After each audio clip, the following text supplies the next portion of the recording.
अस्सलाम वालेकुम दोस्तों, अॼु तव्हांखे ही ॾेखारियूं था हिकिड़ो मंज़र। ही सैलून तव्हां ॾिसो था साम्हूं शीशे में, मां बि ज़ाहिर थियां थो, पर हिन सैलून ते हमरा उदास वेठो आहे। इहा वॾी परेशानी जी ॻाल्हि आहे। मूंखे कलाकु थियो मां हिते चांहि पियां पियो, इहो महसूसु कयां पियो यार हीअ हमरा परेशान छो आहे, सैलून बि वीरान लॻे थी, चकर छा आहे? अस्सलाम वालेकुम साईं। वालेकुम सलाम। अदा मां हिते चांहि पियां पियो, अधु कलाकु थियो तव्हांखे ॾिसां थो, तव्हां परेशान सैलून ते वेठा आहियो, छा मसइलो आहे? मासां हा, छा थियो आहे तोसां आख़िर? छा ॿुधाए, कहिड़ो बयानु कयां? हा,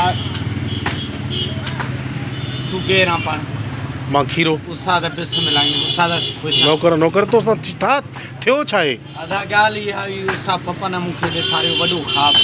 पप्पू जीअं पपन वफ़ादायो ओ सैलून जो कारीगर मुंहिंजो उस्ताद आहे। हा, मूंखे चए सैलून खोल, एॾो कमाईंदे माना तुंहिंजा इहे कुकड़ बि अंडा ॾींदी। वाह वाह वाह वाह वाह। अदा सैलून खोलियमि, हाणे हे ॾिस मुंहिंजी कुर्सी जो हाल। वधीक नाज़रीन ॾिसे थी, मां तव्हांजो ही चैनल ते बयानु हलायां थो। 4 माण्हू मां ठाहिया आहिनि, उहे बि कंहिंखे टुका ॾिना आहिनि, कंहिंखे ॿुॾे प्लेट सां। अच्छा, पहिरियों ही भला उस्ताद पप्पू नफ़ा हलाईंदो जो सैलून? हा भाउ। उन तव्हांखे चयो सैलून ते ख़र्चु कयो, कमाईंदो? तव्हां घणो ख़र्चु कयो सैलून ते? तक़रीबन मां 1,20,000 ताईं ख़र्चु कयो आहे। अच्छा, पोइ हे वीरान छो आहे भला? भॼी वियो छा?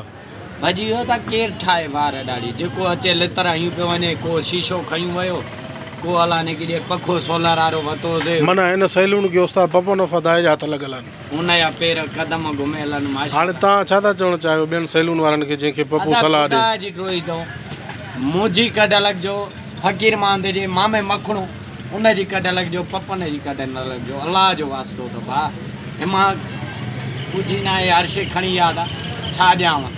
बसि महिरबानी करे। माना हिते पप्पू जा पेर घुमियल आहिनि हिन सैलून ते। अस्सलाम वालेकुम नाज़रीन, ही तव्हां ॾिठो हिन सैलून वारे जो बयानु ॿुधो। हिन चयो त हिन सैलून खे सजायो बि पप्पू, पर तबाह बि पप्पू करे हो।